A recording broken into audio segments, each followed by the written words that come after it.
حضور علیہ الصلوۃ والسلام فرماتے ہیں انما الاعمال بالخواتیم، اعمال کا دار و مدار خاتموں پر ہے۔ تمہاری موت کس حالت میں آئی ہے؟ تم نے اپنی پچھلی زندگی میں بہت نیکیاں کی ہوں گی، لیکن اب تم نے اسلام کا دامن ہاتھ سے چھوڑ دی ہے، تم مرتد ہو گئے ہو، ارتداد اختیار کر لیا تم نے۔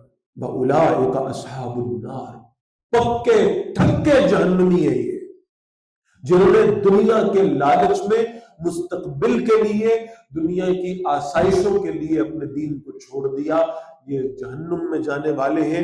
ہم فیہا خالدون، ہمیشہ اس میں رہنے والے ہوں گے۔ اس کائنات کی سب سے قیمتی متاع یہ ایمان ہے، اس کو کسی قیمت کے عوض بیچا نہیں جا سکتا۔